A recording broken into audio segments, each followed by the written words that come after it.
Olá, este aqui é o Fora da Política Não Há Salvação, um canal e um podcast voltado à discussão política, mas sempre ancorada na produção científica, na produção acadêmica relacionada à política. Ele está em mais de 20 plataformas de podcast e está também no YouTube como um canal, além, claro, de um blog do Fora da Política Não Há Salvação, abrigado no site da Carta Capital. O Fora da Política Não Há Salvação, ele conta para sua manutenção com o apoio de quem assiste, de quem escuta, por uma série de meios, seja por meio do Clube dos Canais, do YouTube, por meio do Valeu Demais, que é uma forma de fazer uma contribuição esporádica para o canal, por meio também ainda de uma assinatura simbólica, que é feita no benfeitoria.com, ou às vezes até pela generosidade de quem faz uma doação por Pix. É assim que o projeto aqui vem sendo mantido. Então, fique conosco, hoje tem uma conversa muito interessante para ser feita. Fora da Política Não Há Salvação. Um canal e podcast para discutir política. Produzido por mim, o cientista político Cláudio Couto.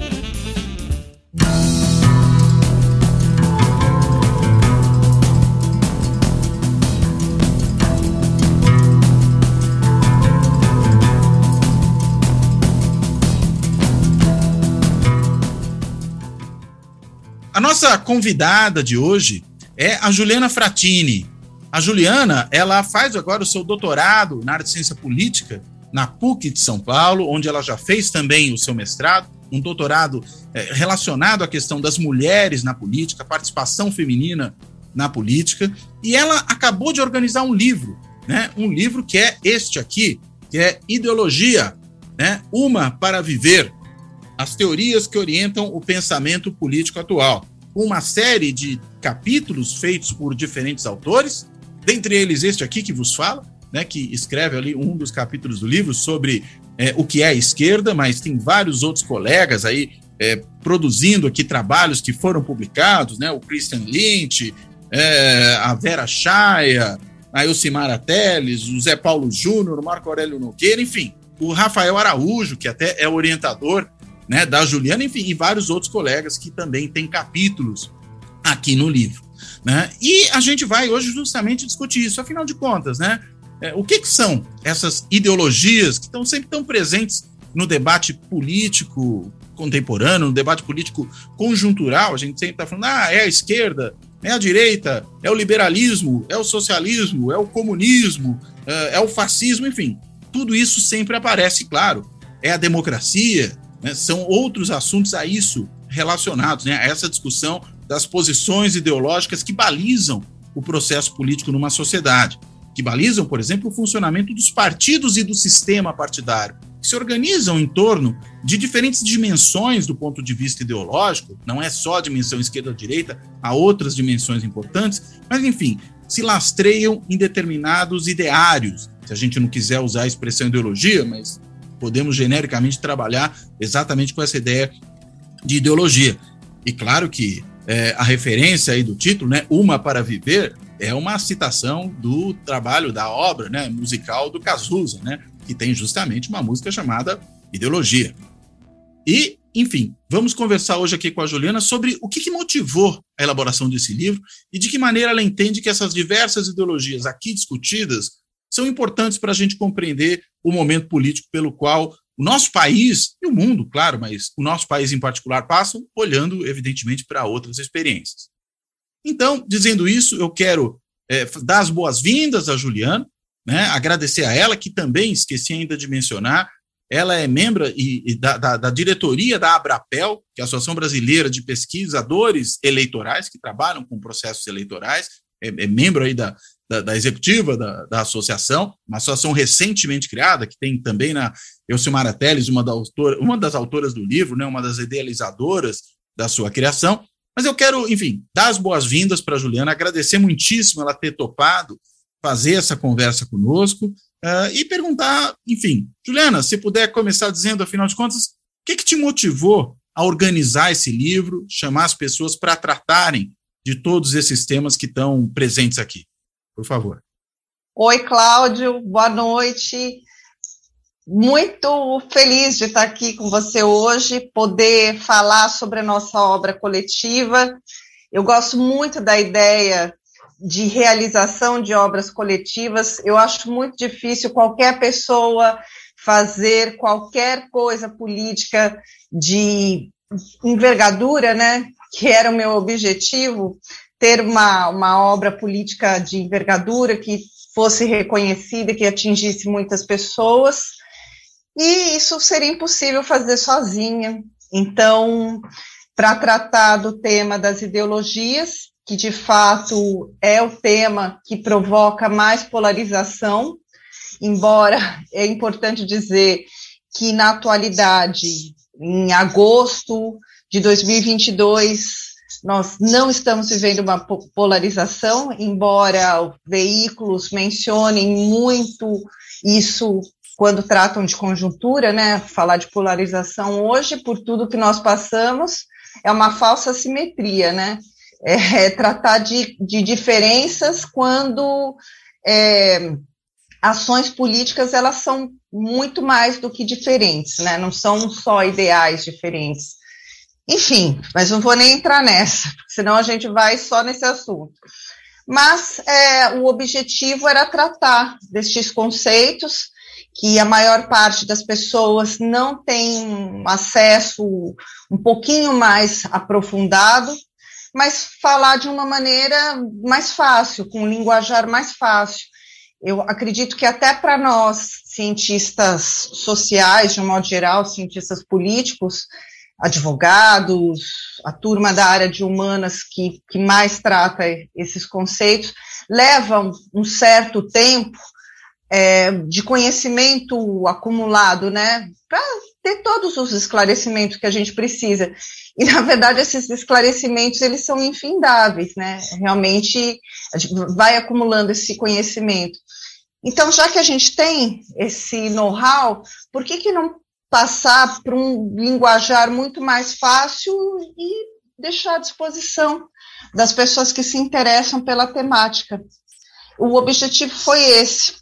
E atender demandas que elas existem quando a gente vê, por exemplo, que chamar o outro de comunista se tornou um xingamento.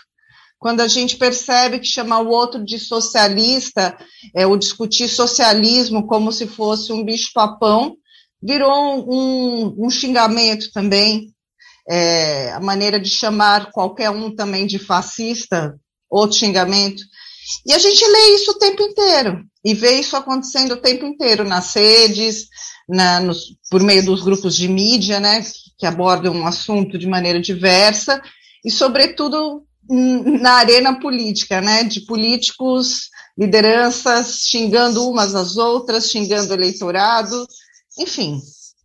É uma obra de esclarecimento e de diversão, vamos dizer assim, porque a ideia é que as pessoas curtam, aprendam e façam isso sem dor, se divertindo. Aliás, uma coisa que você colocou logo, enfim, quando você começou a explicar aí as motivações para o livro, além dessa ideia, né, de ser uma obra, sobretudo voltada para quem precisa se familiarizar com esses conceitos, entende que é uma obra voltada não necessariamente ao público especializado, né, os cientistas políticos, cientistas sociais, mas ao grande público, né, o conjunto das cidadãs e dos cidadãos. Você falou o seguinte, que a gente, na realidade, não vive exatamente numa polarização e mencionou aí essa questão da simetria, né? Até me lembrei aqui de uma coluna que eu fiz para o Valor lá no final de 2017, quando se começou a falar dessa coisa, e lembro que se falava dos dois extremos, lembro particularmente do João Dória, que na época ainda ia concorrer ao governo de São Paulo, e falava que temos dois extremos, o Bolsonaro e o Lula no nível federal. Ainda era o Lula, no momento que o artigo foi escrito, ele ainda era potencialmente candidato naquele momento, depois a candidatura não se viabilizou, e depois o Dória, que via no Bolsonaro um extremo, virou Bolsodória. Mas enfim, isso é outra depois história. Virou Bolsolula, né? Ele quis colar a imagem no Lula. Ele, na realidade, foi tentando colar para cada lado no momento, de acordo com o que lhe convinha, né? Mas eu lembro que o que me motivou foi essa ideia que não era só dele, tá? Que acho que vinha de outros, é que eu me lembro que ele era talvez um dos atores políticos mais relevantes naquela conjuntura a usar essa ideia dos dois extremos, né? E aí o artigo chamava justamente a polarização assimétrica, porque eu falei, olha, tudo bem, eu posso pensar em termos competitivos, né, que eu tenho uma polarização, né, que eu tenho dois candidatos que organizam o processo de disputa política, no sentido que eles são dois polos da competição, né, assim como a gente falava antes daquela polarização PT-PSDB, né, mas não significa que eles sejam análogos, né, que eles sejam simétricos do ponto de vista da sua localização no espectro, no caso ali esquerda-direita, né, que a gente tem o Bolsonaro, e foi ficando cada dia mais claro para quem ainda não percebia isso naquele momento, na extrema-direita, e o Lula na esquerda, até eu diria na centro-esquerda, né, com certeza. Uma social-democracia. Né? Inclusive você falou aí dos comunistas, né? Muitas vezes fala, o comunismo, né? E aí você tá chamando, as pessoas chamam comunista quem sequer é comunista. Então quem não é só xingar de comunista. O democrata e às vezes o liberal, olha que ponto chegamos, eles viraram comunistas também, né? Porque são simplesmente democratas que defendem o sistema político, o sistema político como está, as instituições e o regime democrático só, é comunista. Eu acho que o problema todo está no fato seguinte, que todo extremista enxerga o mundo de forma extremada, né? Então, aquele que na realidade, não ele estando na extrema direita ou na extrema esquerda, tanto faz, ele olha o outro, digamos, que está na esquerda normal, ou na direita normal, ou no centro, como tão longe dele que parece que o cara está realmente muito mais longe do que efetivamente está, né? Acho que tem uma certa ilusão de ótica ideológica, né? Quando a gente tem esse tipo de situação. Mas, enfim, por que você falou, voltando aqui, é nesse sentido que você falou que não dá para falar em polarização propriamente dita, ou você está pensando num outro sentido dessa ideia? Não, é exatamente isso, mas com essa ideia, né, que ela é um tanto abstrata, porque você deu aí um monte de explicações que, de novo, nós que somos da área entendemos muito bem o que é um espectro, né, de um lado para o outro. Mas se você fala, de repente, de espectro ideológico com o seu vizinho, ou com alguém da padaria, sei lá, do açougue, não sei, qualquer outra pessoa, um dentista, que não seja da área, que não tenha tanto aprofundamento, e que nem é tanto aprofundamento assim, mas são macetes mais da nossa área, ele não vai entender. Mas ele vai entender, por exemplo, o que é uma liderança atentando contra a democracia, contra um regime político bem estabelecido, atentando contra um poder judiciário, atentando contra o Estado democrático de direito, né, as liberdades, por exemplo. Então, isso ele vai entender, e isso esse cidadão, essa cidadã está vendo na prática acontecer por meio dos discursos e toda a retórica do nosso atual presidente, Jair Bolsonaro, e seus apoiadores. O que é um problema, né, para o nosso sistema, e ele pôde perceber isso também por meio do Trump e de outros grupos mais extremistas que essas pessoas puderam ver na internet, na TV, agindo em outros países, atentando contra os seus estados e contra os cidadãos. Aliás, um dos capítulos aqui da obra, né, é interessante que até da Vera Chay, da Vera e do Miguel, é sobre a questão da democracia, né? E é engraçado, às vezes a gente não consegue pensar a democracia propriamente como ideologia, né? Mas a gente pensa na democracia, digamos, como um regime político, uma forma de organização do Estado. Em que sentido que a gente pode pensar a democracia também como ideologia? Acredito que a democracia, o conceito que eu acho mais interessante é o do Down, que seria um regime inacabado. Então, existe sempre a possibilidade de entrar mais alguém para dentro desse regime, né? É uma mãezona, a democracia.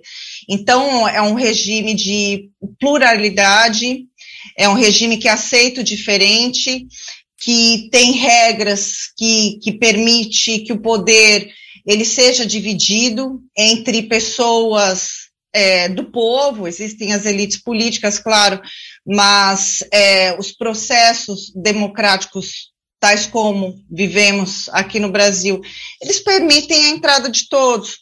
Então, acredito na democracia a democracia liberal, né, enquanto um regime de liberdades, sobretudo, e de possibilidades também. Eu acho a democracia muito, muito, muito liberal mesmo, né, existe, claro, no sentido do liberalismo político, né, você tá falando. Exato, sem dúvida, e também em alguns aspectos econômicos, porque ela tem abertura para mobilidade, às vezes não diretamente econômica, mas de status, né? Se você imagina que nos regimes democráticos os cidadãos, eles têm direitos, né, a serem respeitados, então ele pode, se todos começam por um nível de direitos iguais, assim, por exemplo, direitos civis. É que a gente sofre muito de direitos civis nesse país também, eu acho, né? Por exemplo, as mulheres não são tratadas como iguais, negros não são tratados como iguais, LGBTQI+, também nem sempre são tratados como iguais, então tem um déficit de direitos civis também. Mas se nós estamos num regime democrático, nós temos que pensar na inclusão e na pluralidade de todas as pessoas, e que todas têm o mesmo status civil. Então, nesse sentido, eu acho que permite, por meio de uma suposta liberdade e igualdade, uma mobilidade social também, né? Por exemplo, cada um casa com quem quer, entendeu? Cada um vai escolher estudar o que quer. O ideal seria isso, né? Por exemplo. E também, se nós pegarmos a nossa democracia, que ela tem um aspecto republicano também bastante significativo, então a gente trata mais também de outras igualdades, né? E eu acredito que nesse sentido pode pensar até nas igualdades mais sociais. E o que comporta isso são os direitos sociais que estão embutidos também na nossa democracia, né? Os próprios direitos políticos também, eles permitem o que eu comentei com você sobre a mobilidade, né? Porque aí as pessoas têm direito de votar, ser votada, né? Enfim, de mudar o seu status, né? Dentro da sua comunidade democrática. Eu fiquei pensando aqui, quando você falou da questão dos direitos civis, né, que sequer eles muitas vezes são assegurados no Brasil, uma discussão que é feita pelo José Murilo de Carvalho, né, quando ele fala, se não me engano, um livro que se chama Brasileiro Cidadão, né, até na forma de questionamento, em que ele fala o seguinte, que a gente tem um caso curioso, em que no Brasil, o Estado brasileiro, pelo menos, né, ele se estruturou para assegurar direitos sociais antes mesmo de conseguir assegurar efetivamente os direitos civis. Perfeito. Né? Então, não é? Então você tinha, sei lá, acesso à escola pública, eu não estou nem entrando na questão, vamos dizer, da qualidade do serviço, que a gente pode entrar também nela, né? Mas você tinha acesso à escola pública, você tem acesso a um sistema universal de saúde, como é o caso do SUS, né? Uma previdência pública, e ao mesmo tempo você tem essa situação de que o cidadão corre o risco de ser assassinado pela polícia. Né? Ou seja, ele vira alvo do próprio Estado. O seu direito civil mais básico, que é o direito à vida, não é assegurado. Né? Ou as mulheres, como você bem colocou, né, que são alvo de violência, né? Tanto não pode na ir sua e vir. casa, como o direito básico, né? De ir e vir. Exato. Está ameaçado. O que gera uma coisa paradoxal, né? Quer dizer, como é que eu não tenho direito civil, mas tenho, pelo menos em princípio, direitos sociais, né? Agora, claro, se eu morrer, como é que eu vou usufruir dos direitos sociais? Né, se eu não tiver mínimo de liberdade, se eu for alvo de violência, como é que eu vou assegurar isso, né? Que é uma evidente contradição, né? Sem dúvida. Eu acredito que os grupos identitários, eles acabam lutando muito por isso, né? Por essa via de direitos civis, né? E se a gente pega, né? Você citou o José Murilo de Carvalho, mas ampliando mais aqui a literatura do pensamento político-social brasileiro, por exemplo, Raimundo Faoro, Sérgio Buarque de Holanda, que eles vão contando aqui, o próprio Antônio Cândido, sobre como se forma a sociedade brasileira, é uma sociedade escravagista, privatista, patrimonialista. O que é o escravagismo, né? Por exemplo, do ponto de vista não só social, porque eu acho que nós temos o hábito de fazer muito essa leitura, mas cívil, né? É uma sociedade em que a mulher não era nada, ou era mucamba, ou era propriedade do marido. Negro não era nada, né? Era propriedade de alguém. Então, discutir sexualidade aí, nem existia essa possibilidade nesse período. Então, cadê os direitos civis, né? E nossa sociedade sofre com esse tipo de estrutura até hoje. A gente tem discutido isso até hoje junto com as pautas sociais, tentando levar isso para frente, né? Tentando modificar essas estruturas, né? Que elas não são só econômicas, elas são comportamentais, na linha do civil mesmo, né? Eu estou pensando até quando você falou essa coisa das mulheres, dos negros que, enfim, tinham a sua própria humanidade, né?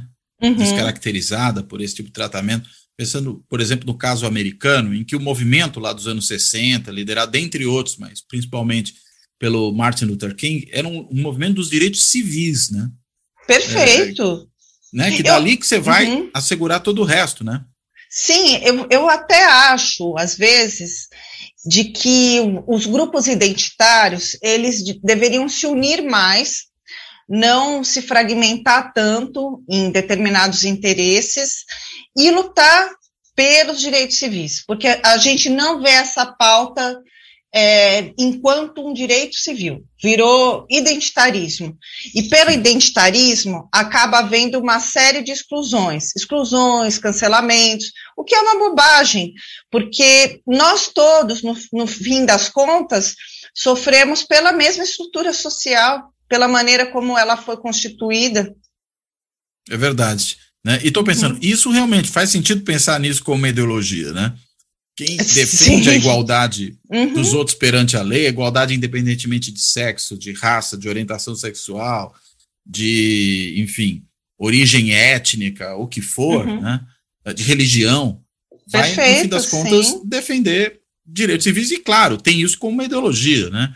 Ser intolerante, antipluralista, é também uma parte da ideologia, né? E, vamos dizer... E elas se cruzam, né? Porque eu posso ser, digamos, um intolerante de esquerda ou um intolerante de direita. Exato. E vou me comportar dessa maneira. Tô pensando, enfim... Não, pode falar. Não quero te cortar, entrevistado é você, não sei. Não, vamos bater papo aqui que eu começo a falar igual papagaio também. Mas você sabe que tem um texto da professora Célie Pinto sobre mulheres, ela é uma grande estudiosa, né, sobre a temática, e ela demonstra uma coisa muito interessante, que é o seguinte: no período da ditadura, muitos casais, famílias, né, de um modo geral, foram exiladas, e existia um desejo, né, aquela coisa muito forte de se quebrar a ditadura pela via socialista, pensando no quê? Numa igualdade, sobretudo uma igualdade, liberdade política, uma justiça social e igualdade. Só que essas mulheres, aí na década de 70, que estavam exiladas, elas queriam continuar lutando também pela sua posição social. Então, elas aderiram a diversos movimentos feministas, né? Você imagine que nesse período a Simone de Beauvoir já estava super para cima, acredito que Carole Petman também, enfim, as feministas burguesas que lutaram para poder ingressar no mercado de trabalho nas décadas anteriores. As sufragistas também, né? Também, que lutaram, por exemplo, para também ter acesso à educação. Muito bem. Então, na década de 70, elas estão lá com seus maridos exilados, os socialistas, tudo mais, e elas querendo fazer aí as panelinhas delas, né, para lutar pelas mulheres. Eles não deixavam, Cláudio, Não deixavam, porque eles machismo falavam... de esquerda. Total. O esquerdomacho. Total. Não deixavam, falavam que elas estavam querendo atravessar a ideia socialista, que não podia fragmentar a ideologia e não sei o quê. E elas tiveram que fazer uma carta para dizer, gente, pelo amor de Deus, não é nada disso. Nós somos oprimidas também. Nós passamos por uma opressão e nós queremos modificar essa situação. Mas eles não deixavam, essa é a questão, que eles não queriam saber. E elas tiveram que bater, até que entendessem um pouco, né? Aos poucos também os homens de esquerda, eles estão compreendendo mais, mas mesmo hoje, que já estão, assim, muito mais, assim, descolados, sabem que são pautas importantes, é dureza.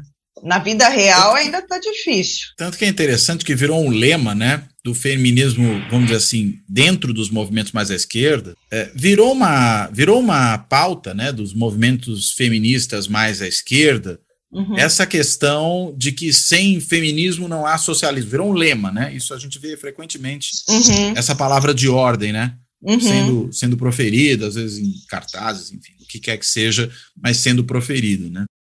E só um adendo. Claro. E sem feminismo também não haveria liberalismo, tá? Não é? Pelo menos no sentido contemporâneo, né? Talvez houvesse liberalismo do século XIX, né? Sim. No contemporâneo, agora não rola, de jeito nenhum. Pode falar, desculpa.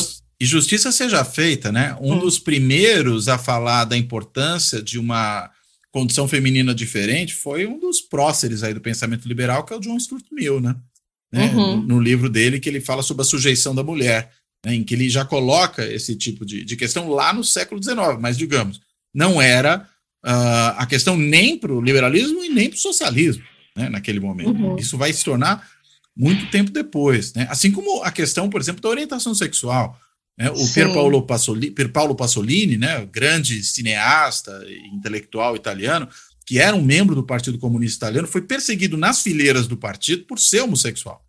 Né? Ou seja, não havia uma aceitação desse tipo de situação.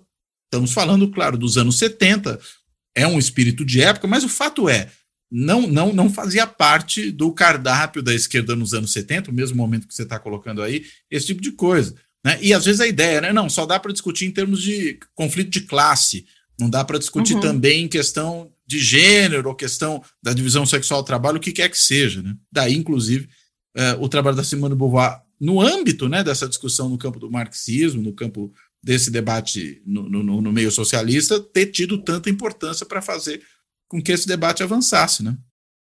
Pois é, e estamos tentando botar mais para frente um pouco, porque na atualidade melhorou, né? Mas institucionalmente, na política, a mulher ainda tem um papel muito pequenininho. Agora elas saíram, mandaram bala, né? Elas vão como podem, vão assim capotando às vezes, né? Mas estão chegando lá, isso que é importante, sabe?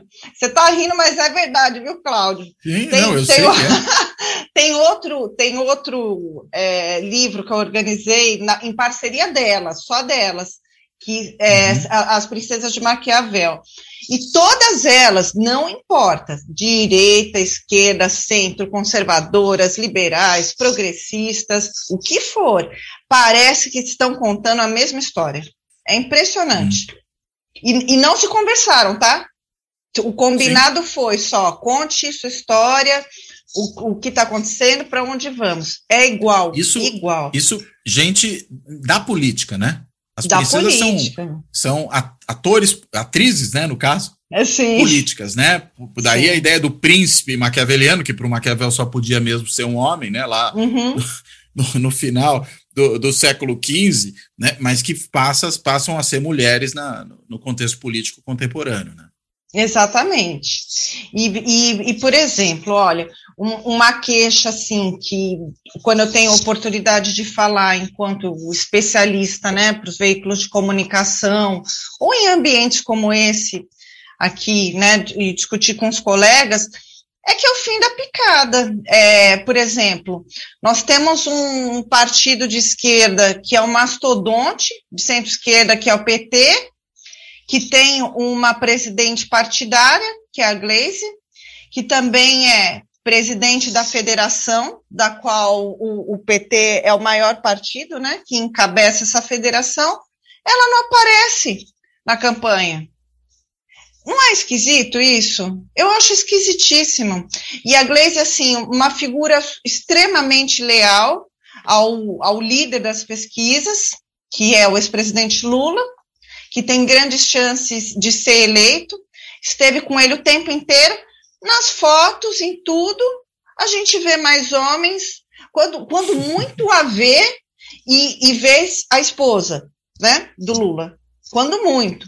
Mas é muito pouco, ou elas ficam assim meio, ou elas sozinhas em fotos institucionais com o Lula, mas não tem aquele sentido agregador ainda. Isso porque a esquerda, a gente pode dizer que é uma vertente que batalha muito pela igualdade civil, inclusive, né? Uhum. De direitos de um modo geral, mas não apresenta uma presidente partidária, que é uma das poucas, né, uma das 4 entre os 33 partidos que nós temos. Eu acho lamentável, assim, cai até em descrédito um pouco, né, assim, a narrativa da realidade. Então, isso acaba sendo um problema. E agora nós temos, no pleito de 2022, a possibilidade de termos 3 mulheres eleitas para governo de Estado, né? Quais sejam a Fátima Bezerra, no Rio Grande do Norte. Que já é governadora, né? Exata, a única governadora que nós temos, desde 2018, foi a única eleita. Então, a Fátima Bezerra, no Rio Grande do Norte, a Marília Reis, que é um caso, assim, magnífico, né? Porque a Marília Reis era do PT, ela teve tanto problema na eleição passada, disputando a prefeitura, né, o Recife, prefeitura de Pernambuco, que ela Isso, teve da capital de Pernambuco. Exatamente, que ela teve que sair do PT, né, e por um outro partido para lançar a candidatura dela. Então hoje ela está no Solidariedade, ela é totalmente lulista, e o candidato do PT é outra pessoa, e deve ganhar a Marília, entendeu? Sim. Então isso é muito engraçado, é muito louco, na verdade. Ela só se viabilizou na hora que saiu do partido, porque o partido não lhe dava espaço, né?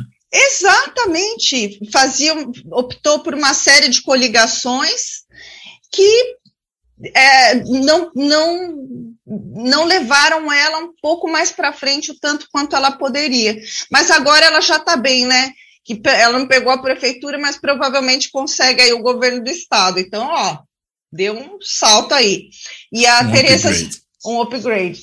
E a Tereza Zurita, né, em Roraima, que já foi algumas vezes, acredito que 5 vezes, prefeita da capital, né, Boa Vista, e tem grandes chances de se eleger governadora de estado pelo MDB. Então, torcemos por elas. Aliás, a gente está falando tanto dessa questão, você tem outro livro sobre as princesas de Maquiavel, né? Você, enfim, pesquisa sobre esse tema da questão das mulheres na política. Por que no fim o livro das ideologias não trouxe uma discussão, por exemplo, sobre o feminismo, né? A gente tem até uma teoria política feminista, pelo menos com mais de uma vertente, mas enfim, temos uma teoria política feminista. Você não pensou no feminismo como ideologia também? Não, não pensei. A verdade é que não. Eu até fiquei meio estupefata aqui com a sua pergunta, porque eu realmente eu não pensei. E eu acho assim que... Às vezes você está tão imersa no assunto que não vem à cabeça. Não veio. E já estava tão concentrada, já tinha sido um pouquinho uma fase anterior de tanta concentração com a temática feminina, que o que eu senti que fazia falta mesmo para uma discussão mais popular era a temática das ideologias. Porque até nós... Sim, mas o feminismo, né, como ideologia também, Você tem razão, mas não me ocorreu. A verdade é que não me ocorreu. Só que assim, a temática da ideologia em si nós não estávamos tratando, pelo menos do que eu tenho conhecimento, tá? Eu acho que com a devida atenção dentro dos ciclos de discussão, de comunicação, às vezes até da própria academia, no sentido de repensar as ideologias, tratar das ideologias enquanto ideologias. A gente tem discussões muito antigas, olha só, eu entrei na faculdade faz 20 anos, mais ou menos, né? E lá, a primeira vez que eu ouvi uma temática sobre ideologia mesmo, só a palavra, foi uma coisa muito específica, muito pontual, eu só conhecia uma autora, e só, acabou. Depois você vai estudando, né, as suas vertentes, os sistemas, outras linhagens de pensamento e tudo mais. Mas você fica pensando, puxa vida, mas o que é uma ideologia, né? Como é que isso vai se fragmentando? Como é que essas narrativas, depois elas vão sendo construídas no dia a dia, né?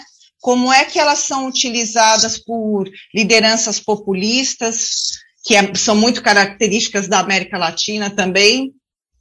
Como simplificar, né, esse entendimento?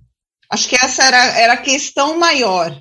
Aliás, você mencionou essa questão da própria ideia de ideologia, né, aparecendo aí na discussão quando você fez a sua formação. E estou pensando, ideologia, além de tudo, é um termo, digamos, em disputa, né? Porque se a gente for pegar, por exemplo, a tradição marxista, né, vai trabalhar com a ideia, com o conceito de ideologia como uma concepção invertida da realidade que é produzida pelas condições materiais objetivas que aquela sociedade proporciona. Né? Então, enfim, faz com que, segundo a lógica marxista, o trabalhador, né, o proletário, numa sociedade capitalista, não se dê conta exatamente de qual é a sua efetiva condição naquele sistema, porque ele percebe o sistema de acordo com as condições que o próprio sistema permite que ele enxergue.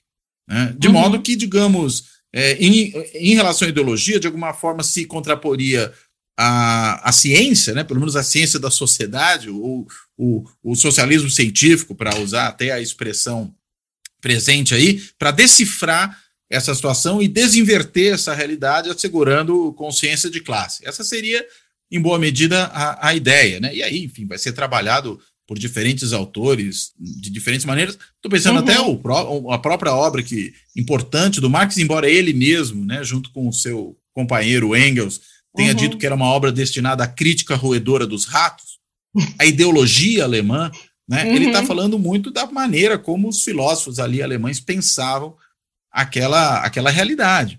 Né, os filósofos contemporâneos dele, né, os hegelianos, neo-hegelianos, enfim, por aí vai. Agora, quando a gente fala em ideologia aqui, daí até quando eu comecei hoje, lembrei da expressão ideário, né?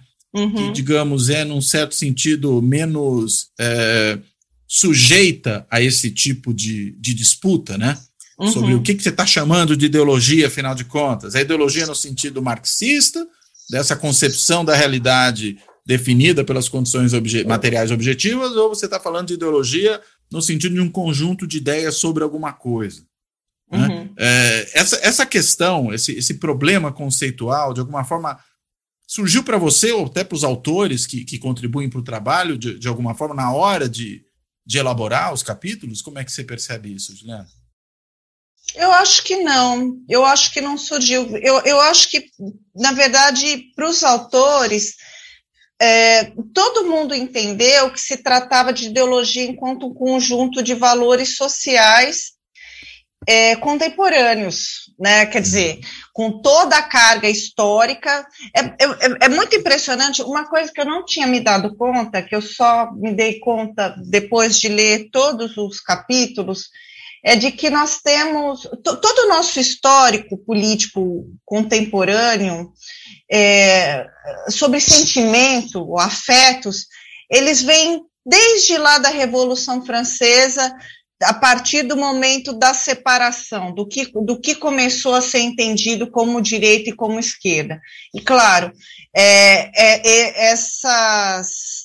esses conceitos, eles vão, conforme vocês mostraram, né, você também no seu texto, professor, eles são mutáveis no tempo, né, então, em um determinado período, trata de algumas coisas específicas, mas mais ou menos igual, partindo desde o começo, né, da Revolução Francesa. E tem a ver com aquele contexto histórico, né, particular. Exato. Mas tudo vem dali, né? Começa ali. Uhum. Então, ao longo dos séculos,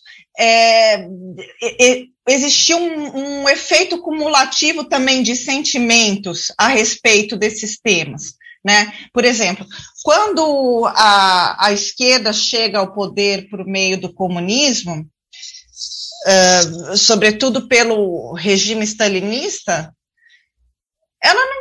ela não consegue realizar aquilo que ela mesma acreditava que ela poderia realizar. E deu o azar ainda, que é um azar, de ter uma liderança stalinista que era egocêntrica e violenta, né? Se tivesse uma outra conduta no desenrolar histórico-político, talvez a aceitabilidade poderia ser melhor, né? Eu não estou nem entrando aqui nas questões que a gente discute de não haver condições econômicas para a realização de tanto, com a queda do regime czarista e tudo mais. Acho que isso é desnecessário agora. O fato é que, no fim das contas, deu tudo tão errado aí, em alguns aspectos, que acabou, assim, no popular, queimando o filme sem que precisasse queimar, entendeu? E hoje, no século XXI, já passou tanta história, já aconteceu tanta coisa, que ainda as pessoas pensam no comunismo como sendo aquilo ali, e não é aquilo ali, né? Ou pensa... Você está se referindo ao comunismo como ideologia. Como ideologia, o comunismo pensado no seu sentido ideal, né? Isso, estou dando um exemplo, né? Real, o socialismo real, como a gente queira. Isso, exatamente. Porque existe essa confusão, porque o ideal, ele também ele é muito mais bonito. Ninguém que não lê o que significa o socialismo, por exemplo, eu acredito que vai dizer assim, isso daí não presta. Ninguém é assim, né? Que não seja um narcisista completo, né? Se a pessoa for uma pessoa normal, comum... Ou seja, que não tem ali, pelo menos, ideais que são ideais válidos para pessoas de diferentes posições, né? Você está pensando. Exatamente. Existem ideais, válidos para todo mundo de qualquer posição ali. Agora, isso se transformou em decorrência de erros que existiram por parte, no meu entendimento, tá? E no que ficou bastante claro também nos textos dos coautores, por erros vitais em determinados regimes, em um xingamento, em uma coisa que era ruim, sem necessariamente ser, né? Quando a gente vê o exemplo contrário, puxando mais também para a direita, né, ou para um conservadorismo exacerbado, um liberalismo exacerbado, né, que vai para um neoliberalismo, que é uma coisa, assim, totalmente oca, né, um liberalismo que só pensa no seu lucro, que esse, assim, também é extremamente narcisista, né, ele é oco. Qual que é o valor? O valor é o quê? É o gozo o tempo inteiro? É o prazer o tempo inteiro? O que isso tem de efeito benéfico para uma comunidade política, para uma sociedade? Nada. Talvez falte aí uma concepção de justiça, vamos colocar assim, né? De justiça e de um tanto de igualdade, mas aí não é nem igualdade no sentido de planificação. E não precisa nem ser uma igualdade em direitos sociais, no sentido de que todo mundo vai ter as mesmas coisas e não vai existir propriedade privada. É uma igualdade humana, de um direito humano, né? De as pessoas poderem subsistir de um modo feliz, com uma condição de vida mínima, né? De desfrutar o mesmo mundo que os mais ricos desfrutam, né? Não precisa ser com o mesmo luxo, não precisa ser com o mesmo conforto, com as mesmas marcas de roupa, com um jatinho, não precisa ser nada disso. Mas ter dignidade de todos poderem um dia conhecer praia. A gente tem gente no país que não conhece praia, por exemplo. Sim. Ter condição de estudar, né? Ter condição de ir num teatro.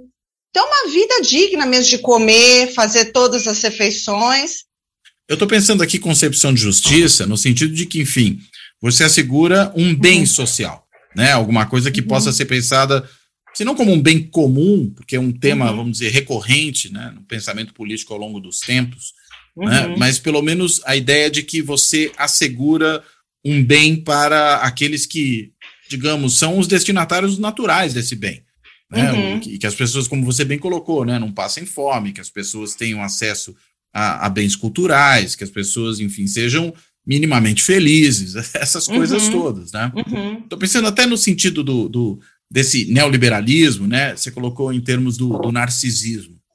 Se às vezes o que a gente não pode ter pelo menos, enfim, num certo pensamento neoliberal ou nos seus precursores, uma ideia de uma ideia de justiça baseada primeiro na meritocracia, né? Ou seja, não, vão se dar bem os que se esforçam, vão se dar bem os que têm mais méritos para obter as coisas que precisam, os que não têm mérito que se danem. De qualquer maneira, tem um pouco aí uma concepção nesse sentido. Ou ainda, imaginar, olha, na verdade, pensando, por exemplo, como um cara como Ludwig von Mises, né?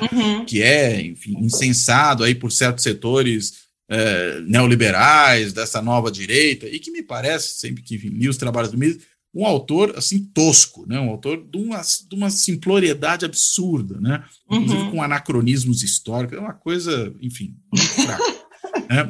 Mas que, enfim, tinha ali uma ideia que é a seguinte: olha, a desigualdade é boa porque pela desigualdade você tem motivação econômica, aqueles vão se motivar para se esforçar, para poder alcançar o nível dos que estão acima deles, e logo a sociedade se torna mais próspera. E com a prosperidade social, todos acabam ficando melhor. E aí que vem, por exemplo, um exemplo que ele dá de um anacronismo absurdo, que ele fala, olha aí, ó, um operário hoje vive melhor do que um aristocrata na Idade Média. Gente, vamos olhar o contexto histórico. A gente está falando de situações completamente diferentes. Não dá para você comparar. Não, mas o operário hoje tem, digamos, um nível de conforto na casa que ele vive pode ser melhor do que daquele aristocrata. Mas, enfim, aí não faz nenhum sentido. Você está comparando coisas com... E como é que vive, digamos, o aristocrata hoje? Ou como é que vivia o trabalhador na Idade Média? Exato. Isso que a gente está falando. A prosperidade social, claro, ela produz um ganho generalizado, mas não torna suficiente isso para explicar o que é justo num contexto social ou em outro. Né? Mas, enfim, de qualquer maneira, você tem ali uma certa concepção de justiça que baliza aquela argumentação, né?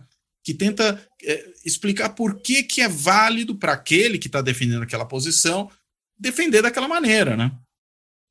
Que ninguém acha que está defendendo, assim, sei lá, a maldade por si mesmo, né? Acho que nem o nazista supõe que está fazendo isso. Não, estou defendendo, na verdade, uma humanidade mais pura com a raça pura. O cara acha que está defendendo algo meritório, né?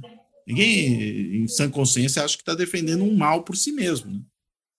Pois é, mas é um...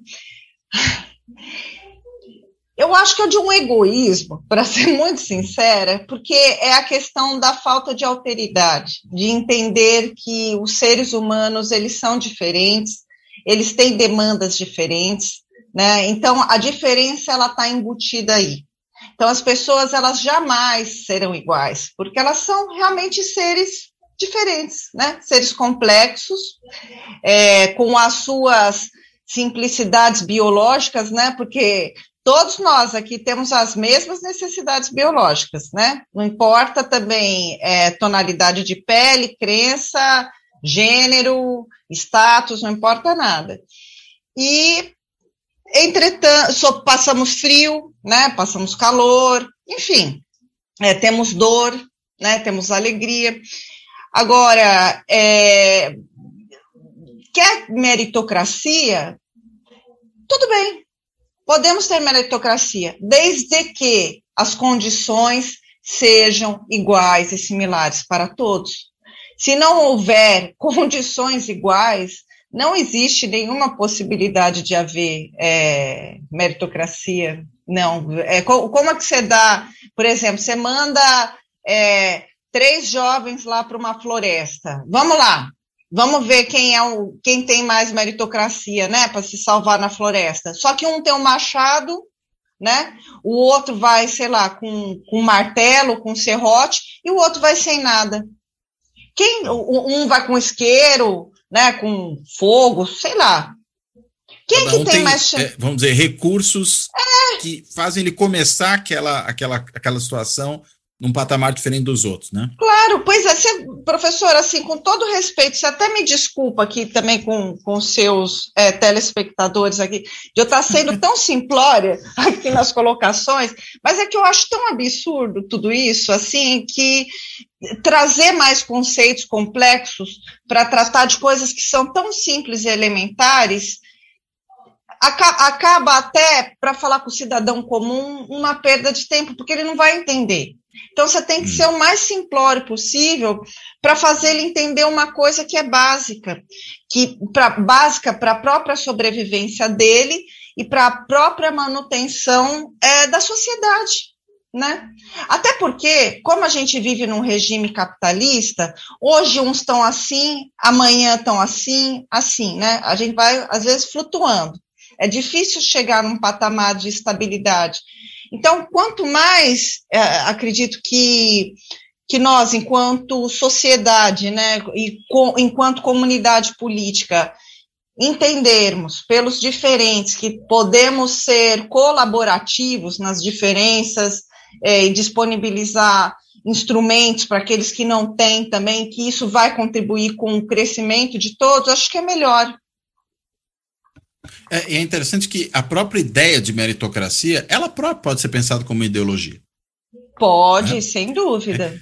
Uhum. É interessante que ela compõe certas ideologias, a gente está falando aqui, digamos, do pensamento neoliberal. A meritocracia é um elemento, né, do pensamento neoliberal. Né? Claro que você pode pensar a meritocracia em outros contextos, aplicada a outras situações, até em que ela, digamos, faça muito sentido dentro daquele contexto, nos parâmetros que lhe são dados. Mas, em abstrato, né, uma meritocracia como se todos partissem, como você bem colocou aí no exemplo que você deu, né, todos partissem exatamente da mesma situação, fica complicado. Estou pensando num caso particular, eu gosto às vezes de brincar, dizer o seguinte, né, tem gente que defende a meritocracia hereditária, né, ou seja, o indivíduo herda uma série de condições favoráveis, né, digamos, nunca passou fome, estudou nas melhores escolas, teve acesso a todos os recursos possíveis para se desenvolver do ponto de vista educacional, do ponto de vista cultural, viajou o mundo, e aí ele vai entrar numa disputa com uma outra pessoa que morava numa casa em que várias pessoas dormiam no mesmo cômodo, em que não tinha alimentação, em que ele não tinha saneamento básico, que estudou numa escola precária, que jamais conseguiu ver o mar, para usar uma imagem que você também usou agora, né? Então, a não ser que ele viva numa cidade litorânea, aí acaba vendo o mar, mas se não sequer isso é possível. E aí você fala, não, vocês dois aí, ó, mostrem os seus méritos, concorram. Pois é. Não dá, né? Você está colocando um herdou aquelas condições todas em função de onde nasceu, em que família nasceu, em que lugar. O outro começou muito atrás, né? Muito numa atrás. Situação muito desfavorável. E para isso mesmo nós precisamos ainda, muito que a contragosto de alguns, políticas de cotas em diversos aspectos. Então, políticas de cotas educacionais, para realmente dar um empurrão para quem precisa, políticas de cotas para as mulheres, para negros, em alguns aspectos. Então, é necessário, e eu acredito que até parte de liberais já se tocaram disso, porque quando você conversa, por exemplo, com uma mulher que ela é liberal, ela sabe que ela precisa de um pouco de cota ali, para ela chegar lá. Uma meritocracia entre iguais, né? Ela sabe. Uma meritocracia entre desiguais. Sim. É muito diferente. Mas isso tudo está tendo um efeito pedagógico em lados que outrora as cotas só poderiam ser assimiladas com grupos e correntes ideológicas mais voltadas para a esquerda, e hoje já não é bem assim, né? Acredito que não é bem assim. E talvez porque o ponto da esquerda, até um ponto que é justamente o que eu discuto no meu capítulo no livro, o que distingue a esquerda da direita, basicamente, é a relação que as duas têm com a igualdade. Né? Perfeito. A esquerda nasce na Revolução Francesa porque era o segmento mais igualitário naquele contexto histórico, em contraposição à direita, que era o segmento não igualitário, que queria preservar desigualdades, né? E sem entrar em outros méritos agora, né? A gente pode discutir isso com mais cuidado num outro momento, mas a ideia é, a esquerda, naquele contexto era a esquerda liberal, porque queria igualdade civil, né? Igualdade perante a lei.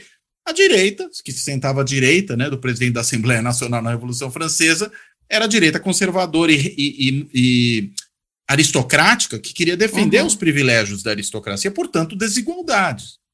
Né? Que não é a mesma coisa que ser esquerda socialista, que depois não vai ser a mesma coisa que ser uma esquerda identitária e uma série... Exato. Né? O que há em comum em todas essas esquerdas são, naquele contexto histórico, lutam por um certo tipo de igualdade, que é uma igualdade que falta naquele contexto histórico. O curioso, né, é que várias dessas igualdades vão se tornando com o tempo, pelo menos em muitas sociedades, é claro, não dá para generalizar isso, incorporadas ao acordo comum, né, ao acordo básico daquela sociedade. Perfeito, com certeza. O que é problema lá na Revolução Francesa, igualdade perante a lei, deixa de ser quando a sociedade liberal se estabelece. Não, iguais perante a lei. Né? O que depois vira um problema, a igualdade política, para que todos tenham o direito de votar, deixa de ser quando você democratiza essa sociedade. Né? E aí, digamos, pobres e ricos têm o mesmo direito de voto, né? Uma pessoa, um voto, homens e mulheres, quando as sufragistas conseguem estender o direito de voto para as mulheres, isso depois se torna comum em diversas democracias, e depois, igualdade social. Né? Se não igualdade plena, absoluta, econômica, como no ideário socialista e comunista, pelo menos uma igualdade no ponto de vista de ter um patamar de bem-estar mínimo que seja considerado digno. Né? Que no fundo é essa ideia. Eu não preciso ter um iate para ter uma vida digna, mas eu preciso comer todos os dias, eu preciso ter acesso a bens culturais, eu preciso ter acesso à educação. Roupa limpa, né? Ter o que vestir. Roupa limpa. Não ficar... Uma moradia decente. Exatamente. O que a gente vê de pessoas desvalidas nas ruas, morando nas ruas, assim, é inacreditável. Né? Toda a questão do aumento da fome, do Brasil voltar para o mapa da pobreza por uma certa incompetência de gestão política, é um absurdo. E o Estado também... E por escolhas, né? Por escolhas, exatamente. E o Estado não ter capacidade, por exemplo, de... Você vê, olha só a cena, né? Você vê um desvalido, uma pessoa desvalida que está na rua, às vezes deitada, suja. Você vê ali, olha, já não tem mais nada, né? Não tem família, não tem nada. Será que o Estado não consegue ter um agente? Porque as pessoas, assistente social, se formam para isso também. Não consegue ir, pegar, recolher, levar para ter uma vida digna? Um Estado, olha, se a gente não conseguir isso enquanto comunidade social e como comunidade política, nós estamos falhando, não é verdade? E isso não depende, aí é que está, não depende de ser também de esquerda ou de direita, para se pensar nesse princípio básico da vida, de defesa da vida, né? De um mínimo de condição para qualquer pessoa. E é interessante como isso se reflete também na percepção que diferentes setores da sociedade têm sobre políticas públicas, né? Porque uma série de pesquisas aí tem mostrado, né, que mesmo quando você pega setores da sociedade brasileira, por exemplo, que se percebem como sendo de direita, conservadores em uma série de aspectos, mas você pergunta para essas pessoas como é que elas veem o papel do Estado e, portanto, as políticas públicas que esse Estado tem que implementar, elas entendem que cabe sim ao Estado prover educação, prover saúde, prover uma aposentadoria digna, prover moradia, prover, enfim, políticas sociais. Que se a gente fosse pensar num outro contexto, isso é coisa só da esquerda. Mas na medida em que isso vira norma constitucional, inclusive, não só no sentido formal, está lá no texto da Constituição, mas também no sentido, eu diria, mais básico, né, da maneira como aquela sociedade se organiza e se percebe. Né, que aquilo tem que ser assegurado, porque a sociedade será injusta se não assegurar isso, e esse é o nosso ela não acordo será, básico. Professor, desculpa, não será injusta, Sim, claro. Ela será escrota, ela será horrorosa. Pois é, não é? Exato. Não é nem e as pessoas veem isso. Pois não é possível ter uma comunidade política tão complexa, bem elaborada, com lideranças tão estelares, digamos assim, né, de todos os espectros, e a gente vê ainda o Brasil no mapa da fome, pobreza, mãe cozinhando osso para filho comer uma sopa rala. Em relação à dignidade das pessoas, é o mínimo que qualquer liderança de qualquer partido tenha que pensar, até porque uma liderança que ela é de esquerda, ela não vai governar só para pessoas que são de esquerda, e uma liderança que é mais conservadora e à direita, ela não vai governar apenas para pessoas mais conservadoras e à direita. Elas vão governar para um país. Elas precisam ter um senso, de fato, eu vou repetir de novo, de alteridade, né, muito mais elevado. Um senso de humanidade muito mais elevado. Agora, infelizmente, o que nós vemos, estamos vendo ainda, né? Eu acredito que desde 2016, professor. Então, olha, nós tivemos 2016, 18, 20 e 22, em 4 pleitos. A gente vê uma fragmentação. Uma briga, nesse sentido, sim, existe uma polarização de ideias, tá? Embora assimétrica, como a gente começou na nossa conversa, mas não se discute a humanidade. A gente não vê o suficiente as nossas grandes lideranças tentando acordos com os diferentes. Eu fico perguntando, como é que quando a gente faz pequenas reuniões de defesas, né, de ideias, por exemplo, como foi a nossa obra coletiva, nós tivemos especialistas de diversas áreas, né, e de diversas assim, funções também, né, não só cientistas políticos, mas outros que realizam mais outras atividades de mercado. Falamos sobre neoliberalismo, tudo mais. Só que ali todo mundo chega num consenso. Na organização, na experiência da organização do livro sobre as mulheres na política, em que participaram senadoras de diversos partidos, as presidentes partidárias, por exemplo, Renata Abreu, Gleisi Hoffmann, Mara Gabrilli, a Simone Tebet. Todas elas estão no livro das princesas. Todas. Luciana Santos, ai, meu Deus do céu, a Zenaide Maia, do PROS, essas principalmente senadoras, né, algumas deputadas e tudo mais, ou presidentes partidárias, a Fernanda Melchiona, do PSOL. Depois nós fizemos um evento aqui em São Paulo, vieram outras mulheres do PSOL, do PSB, Leila Barros, entendeu? A Joyce Hasselmann, todo mundo junto ali. E a gente consegue estabelecer um nível mínimo e razoável de conversa, em que nem a Alda Marco Antônio, e que nenhuma delas se ataca. Tem um consenso básico ali. Exato, um consenso básico. É óbvio, a gente sabe que durante a disputa de poder haverá uma fragmentação de interesses, né? Uma vai acabar indo mais para um lado, a outra para o outro, uma vai defender um interesse mais... Democracia é isso, né? Tem divergência e a divergência é inerente à democracia, né? Sim, pois é. Mas o que eu estou dizendo se nós, mulheres, quando nos reunimos com tantas diferenças, nós conseguimos estabelecer consensos mínimos, por que ou como foi a nossa coletânea, a gente consegue, mesmo um sem ler o texto do outro, se organizar de um modo que seja básico, né, para estabelecer um mínimo de entendimento e elevar quem tem acesso a esse conhecimento a um outro grau, oferecer para ele um pouquinho mais, né, do que está aí, só como é que as nossas lideranças, né, e que dispõem de tantos recursos, como os recursos agora do fundo eleitoral, que a gente nunca viu tanto recurso na vida para um fundo eleitoral, nem eles, né, 5 bilhões. Como é que, dinheiro. Não é, professor Cláudio? Como é que eles não conseguem construir uma narrativa para arrefecer os ânimos e estabelecer pontos de interesse comum? Por que tudo é só divergência? Né? Como se o Lula ganhasse, o nosso problema tivesse resolvido. Não vai resolver.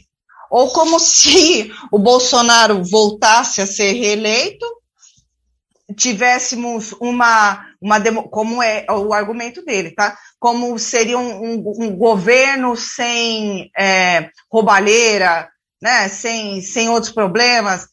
Isso não existe. Não existe. E o problema é que nenhuma dessas lideranças, chama o Ciro também, chama todos eles aí. Eles estão sentando para debater e discutir um princípio mínimo de soluções para esse país. Não importa o que aconteça. Isso eu acho, assim, desesperador. E a gente já discute isso desde o tempo em que era PT, PSDB, não é verdade? Que existia essa polarização. Por que Fernando Henrique não senta com Lula, que não senta com Serra, não é verdade? Mas aí não é a dinâmica normal de oposição e governo? Eu acredito que precisa ir um pouquinho além, Cláudio. Porque você tem um acordo básico, né? Que é a democracia, basicamente é a Constituição. Não sei, mas pelo nível que chegamos de ter um apoiador do Lula assassinado em Foz do Iguaçu, pelo nível de ódio que chegamos, né? Nós aqui o tempo inteiro com medo, assim, de golpe. Na primeira entrevista dada pelo presidente Jair Bolsonaro ao Jornal Nacional, em que o entrevistador, jornalista William Bonner, precisou perguntar para ele se ele estaria de acordo em manter a democracia mesmo, em respeitar, né, as instituições, manter a democracia mesmo se perdesse. Isso é o fim da picada.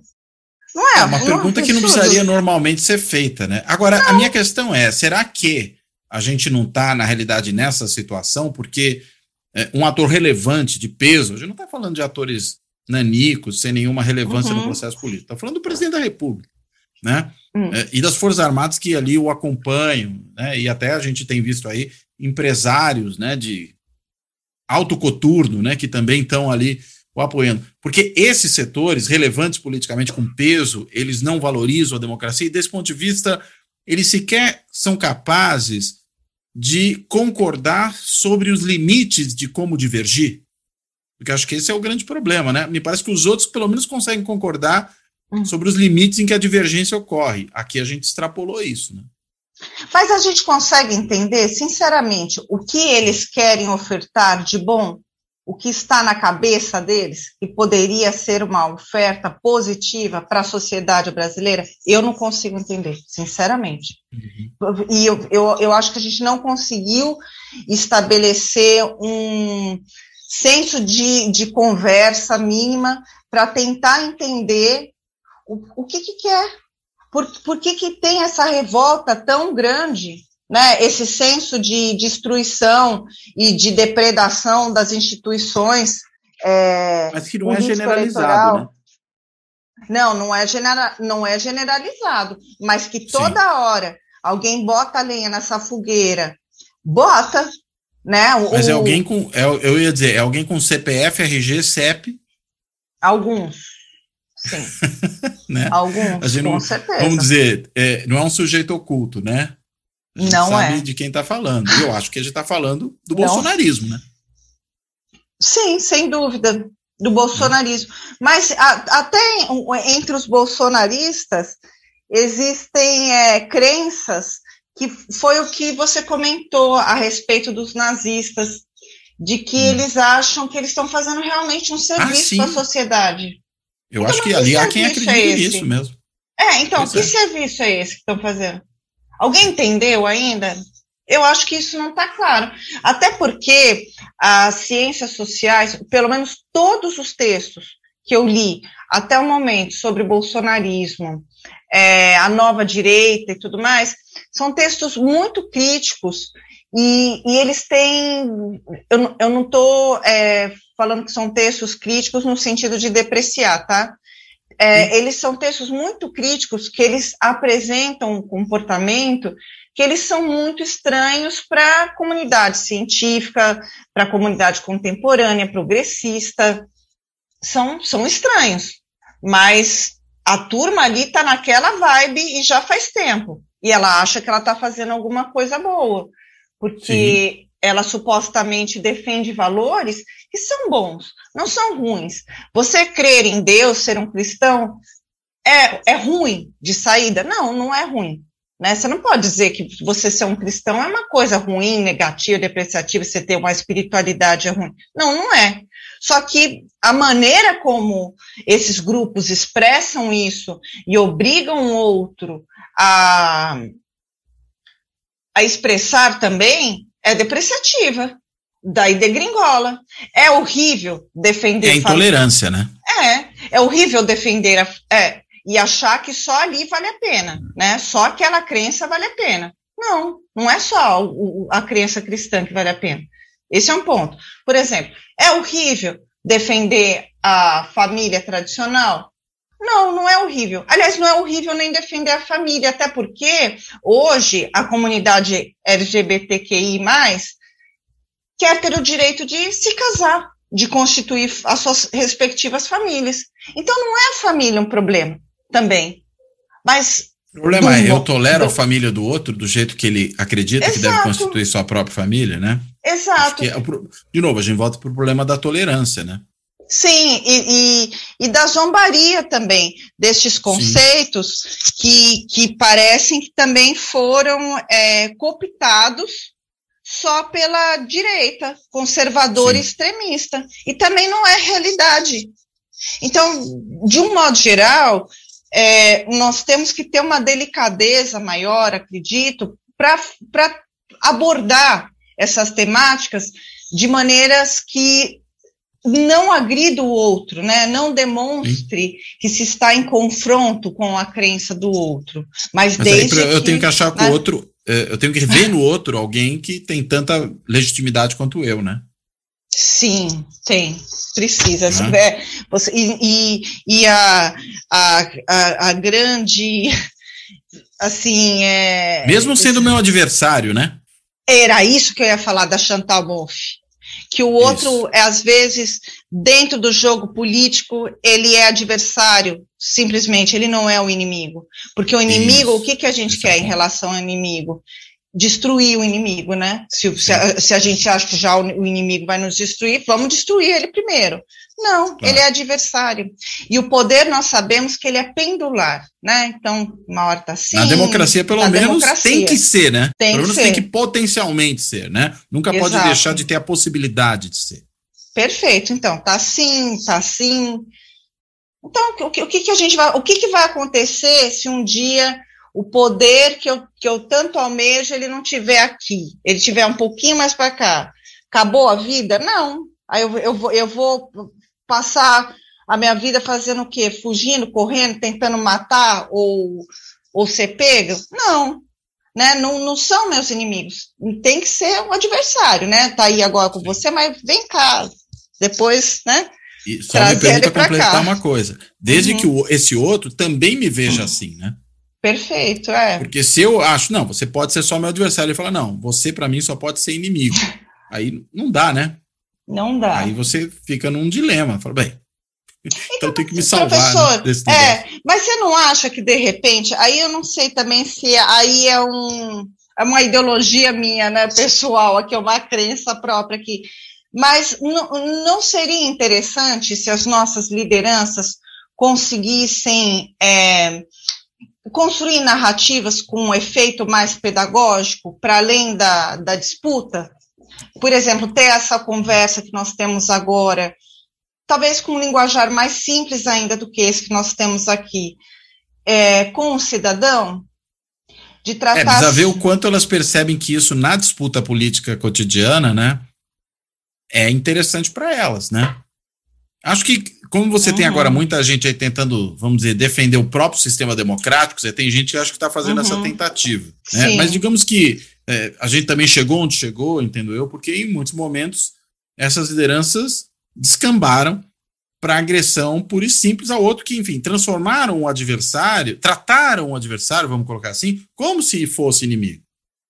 E aí acabou deteriorando todo esse ambiente comum, né? E aí quando chega um ator político que fala, não, se é para ser inimigo, deixa que eu sou, porque eu sei ser inimigo de verdade.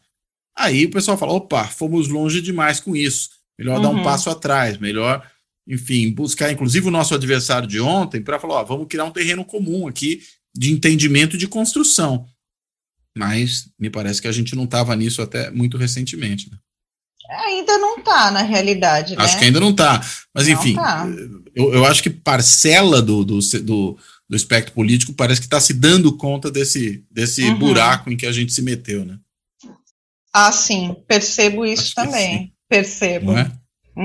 Amém. Né? Amém. Juliana. Mas podia ser outra saudação, né? Sei lá. Podia. Mas tudo bem. Cada saudação de acordo com o seu tempo. Juliana, quero te agradecer muito pela conversa, né? A gente já que, enfim, passou do nosso tempo. Eu quero só te devolver a palavra aí para você, enfim, não só fazer as suas considerações finais, mas se tiver algum ponto que você, porventura, acredite que a gente deveria ter abordado e não abordou, por favor, sinta-se à vontade aí para tratar dele. Então, eu acho que foi uma ótima conversa. Acredito que nós conseguimos dialogar um pouco sobre temáticas complexas, mas de uma maneira muito simples. Eu fico com o simples, Cláudio. Eu acho que o simples atinge muito mais pessoas. Gostaria que o mundo fosse mais simples, viu? Pena que não é, né? Não. Mas a gente pode depurar, né? Sim, claro. A gente pode passar por um filtro assim, depurar. E convocar aqui todos os colegas aqui para ajudarem o seu canal, que tem que crescer mesmo, a gente tem que esse que é o simples, por exemplo, levar mais conhecimento científico para o público comum também. Então, para isso acontecer, a gente tem que trabalhar um pouco em conjunto para que isso aconteça. Então, espero que todos participem também aqui e que comprem o nosso livro, hein? E onde que acha o livro para comprar aqui? Ideologias, uma para viver. Onde é que encontra o livro?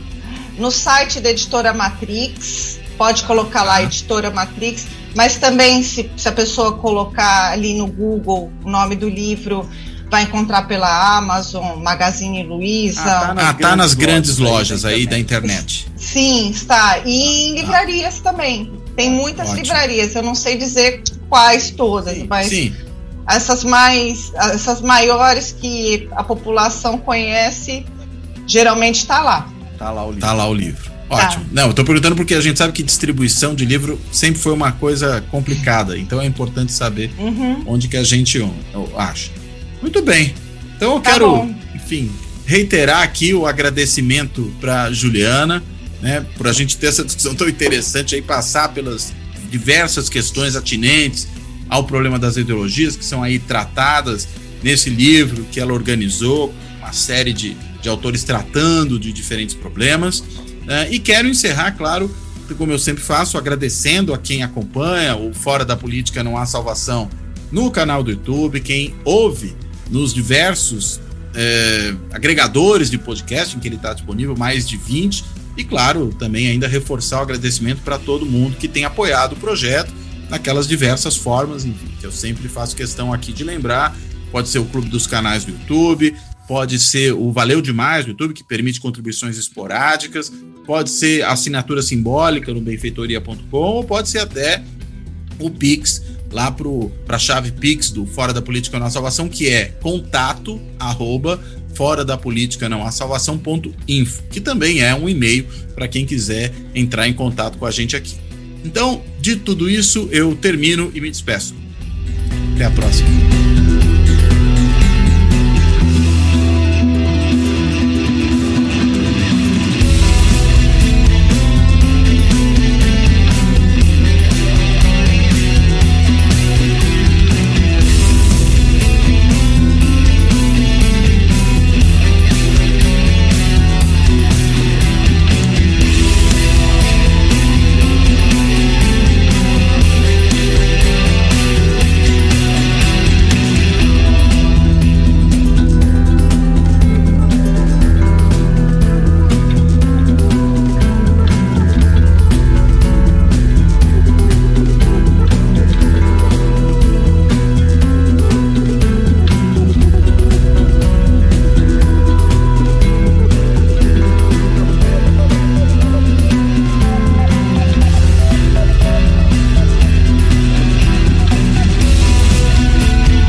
Fora da política não há salvação. Um canal e podcast para discutir política. Produzido por mim, o cientista político Cláudio Couto.